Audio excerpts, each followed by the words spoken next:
नमस्कार मंडळी, मुद्राज किचनमध्ये तुम्हा सर्वांचं खूप खूप खूप मनापासून स्वागत आहे। आज आपण आगळी वेगळी भन्नाट चवीची आणि गावरान पद्धतीची शेतात बनवलेली अशी कांद्याच्या पातीची थालीपीठची रेसिपी बनवलेली आहे। नक्की एकदा सर्वांनी बनवून बघा, खूप छान चवीची तयार होते।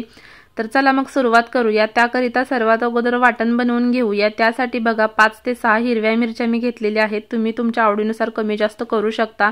10 ते 12 लसणाच्या पाकळ्या घेतलेल्या आहेत। त्याच सोबत 2 चमचे धने घेतलेले आहेत।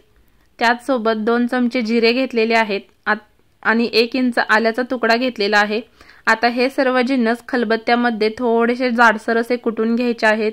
खलबत्त्यामध्ये असे कुटल्याने खूप छान चव येते। तर बघा, आपला हा जो मिरचीचा ठेचा जो आहे तो छान असा जाडसर असा कुटून तयार झालेला आहे। तर आता हे वाटण तयार झालेलं आहे। पीठ मळून घेऊया। त्याकरिता बघा, मी 3 वाटी ज्वारीचं पीठ घेतलेलं आहे। तर घरातील 1 वाटीचं प्रमाण मी सर्व पीठासाठी वापरलेलं आहे। 3 वाटी ज्वारीचं पीठ, त्याच वाटीने 1 वाटी गव्हाचं पीठ, 1 वाटी बेसन पीठ आणि 1 वाटी तांदळाचं पीठ घेतलेलं आहे। हे पीठ सर्व अगोदर छान असं मिक्स करून घ्यायचं। नंतर यामध्ये 1 चमचा हळद घालायची। त्याच सोबत घालायचे 2 ते 3 चमचे पांढरे तीळ।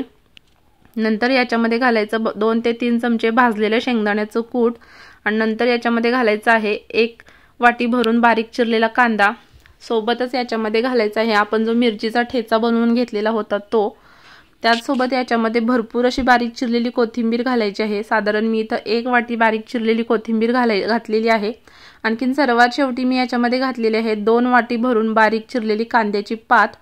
तर खूप छान चव येते याने। भरपूर अशी मी कांद्याची पात वापरलेली आहे। सर्वात अगोदर हे छान असं मिक्स करून घ्यायचं आहे।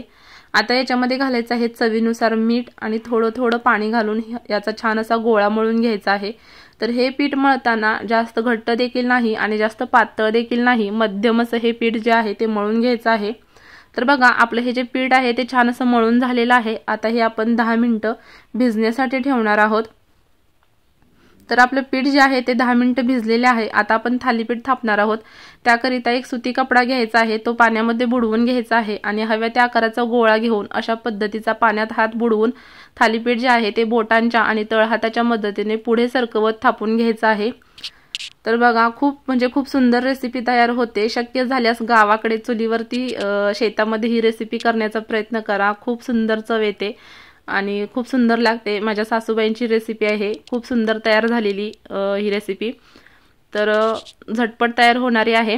तर बघा, थालीपीठ आपलं थापून झालेलं आहे। आता तवा गरम देखील झालेला आहे। याच्यावरती थालीपीठ टाकायचं आहे आणि रुमाल जो आहे तो अलगद काढून घेतलेला आहे।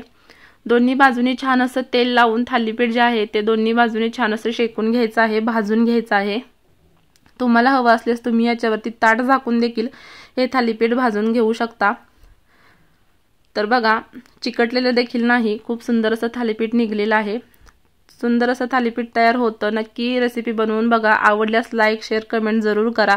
सोबतच सबस्क्राईब करायला विसरू नका। त्याचसोबत तुमचे जे कोणी नातेवाईक असतील, मित्रपरिवार असेल, त्यांच्यासोबत देखील नक्की शेअर करा। खूप छान चविष्ट आणि हेल्दी रेसिपी तयार होते। भेटू परत अशाच एका व्हिडिओ सोबत। धन्यवाद।